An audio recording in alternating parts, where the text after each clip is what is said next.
Hello, this is a review of the Neo Wi-Fi smart switch that you see here. So this is the switch, and it comes in the box that you see here.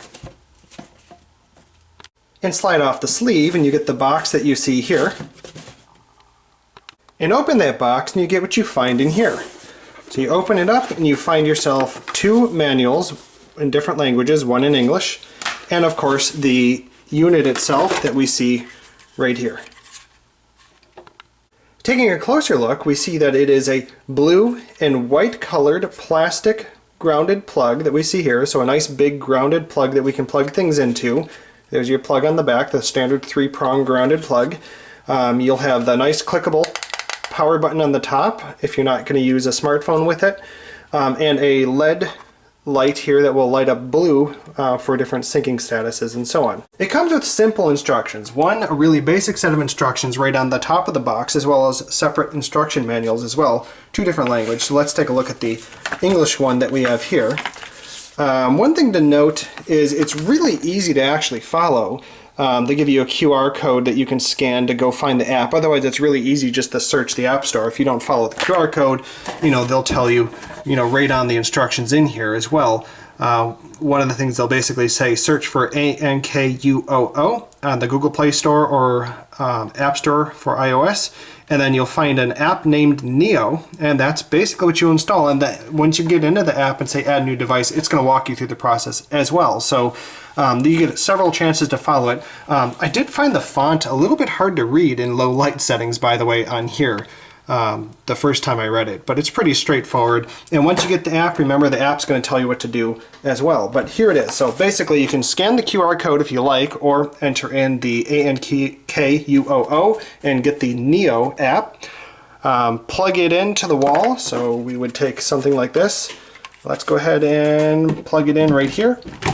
Okay, so we went ahead and plugged it in, and then it'll say the next step, which is to press and hold the power button for 5 seconds, and you'll notice the light here. So when you first plug it in, it's actually, I found mine ready to be synced right away, but since I've already synced it, it's not ready to be synced again. So that's about 5 seconds, I say. And we'll see it lights up, and then you want to see it flashing fast like that. Now notice the first time you plug it in, you'll be able to toggle it between some other setting where it flashes like 4 times a second and then pauses and 4 times a second. You want it flashing like that to do the next step. Now if you searched correctly, you should find an app that looks like this on the iPhone App Store. Or on Android, you're going to want the one that you see here. Make sure it's from Ankuoo, not this other Neo that you see, even though it looks similar. So you go ahead and click that. And you're going to want to install and open this one. So the first time you open it, it's going to open to a pretty blank page that you see that looks like something like this. Now on an Android device, mine actually opened the very first time to adding a device, but if you already closed it and then come back, you're going to find a blank screen even on the Android device the first time around. So basically you click the little upper left, the same is going to be on Android. The app looks the same on both from this perspective anyways. You want to say, go ahead and add device. And then you're going to get a walkthrough step here. So it's basically going to remind you to press and hold the button, as we already did, and it just keeps on flashing that we see there. And you're going to go to the next page. Now I'm sorry, I can't show you my network SSID and password, but you'll just have to trust me. Enter in your SSID and password and then click the start button at the end. But it should auto-detect your SSID as long as it's being broadcast, otherwise you just got to type it in. And then after you click next, you're going to get it say syncing, and you'll want to pay attention over here because it should slow down like that. Notice that the signal started doing that. That's a very good sign. If it doesn't do that, then you're going to have a sync problem. So let's wait a moment, and then this is what you're going to want to see, at least on iOS. It basically says, is the light off?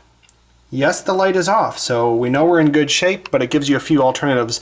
It's really nice. The app has good built-in frequently asked questions. Like you could go to help and it'll give you the same frequently asked questions as you currently find even on their website. So that was really nice, by the way. But we see it's added over there. But if you needed help, it's kind of nice that here's the frequently asked questions. If you've been to their website to look at frequently asked questions, it's the same list that you see there. Now I just plugged in a nightlight for the purposes of this review that we have here. So you'll see when you go back to the main devices screen, you'll have all of your synced devices. There's room for more that we have here. Now let's give it a try. Ready? On, off. Pretty neat, huh? On, off. But remember, you can also manually turn it on and off really easily just from the switch itself.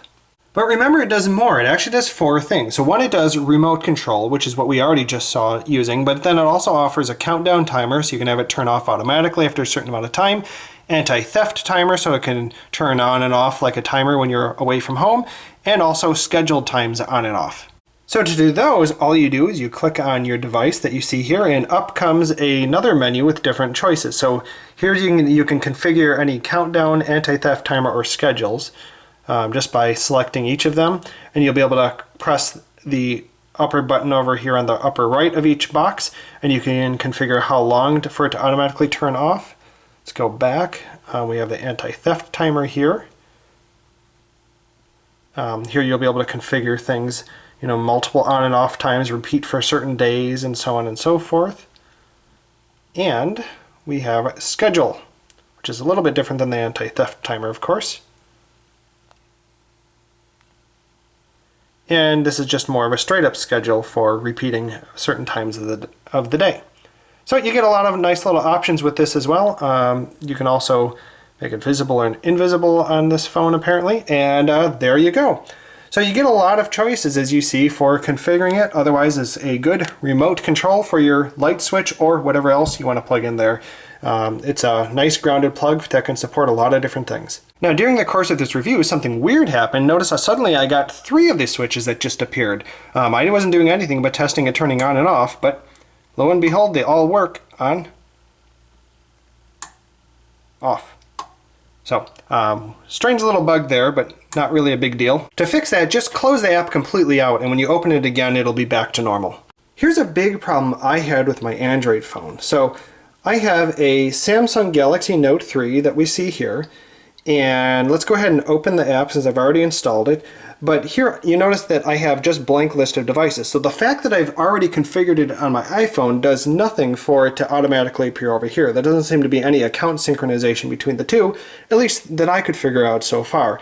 And clicking the refresh button on the upper right doesn't do anything about it. So you have to go back to here and go to add new device.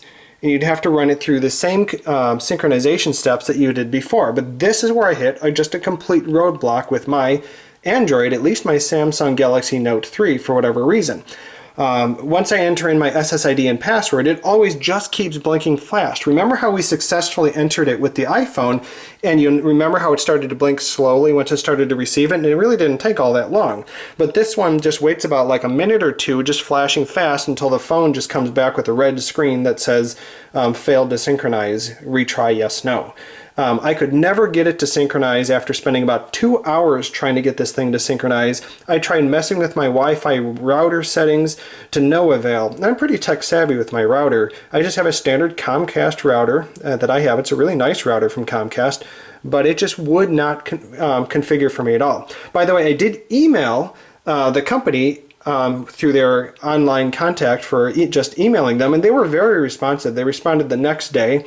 They wanted to know how it's going when I said I would try with a different phone as well, because they were suspecting it's probably my router, but works with the iPhone, but it's not working with my Android phone. They said they specifically tested with the same version of the Note 3 firmware and Android version that I have. And they actually just gave me, I think, their mobile phone number to give them a call as well. So they seem very responsive if you're going to have problems. But please note that I definitely had a complete blockage getting my Galaxy Note 3 to work, but it works perfectly when I'm talking about my iPhone. Well, there you have it. It does what I needed out of it, other than not working on my Android phone that we have here, the Samsung Galaxy Note 3, but worked fine on our iPhone 5S that we have there. But it does what we wanted, so that if we come home late at night, we can use the manual switch to turn it on, lights on when we come home from the dark. I also like the anti-theft timer. It seems so much easier to configure this on a smartphone than the old style timers that you set up with all those little manual tabs that you run around for security when you're gone. And I like the countdown timer, so you have some options as well there. So I really wanted it for the anti-theft timer and to be able to turn lights on when I come home late at night if we don't have any lights on in the house. So slightly mixed review for me, but works fine on the iPhone 5, and I'm happy with it from that perspective. Thanks for watching the review.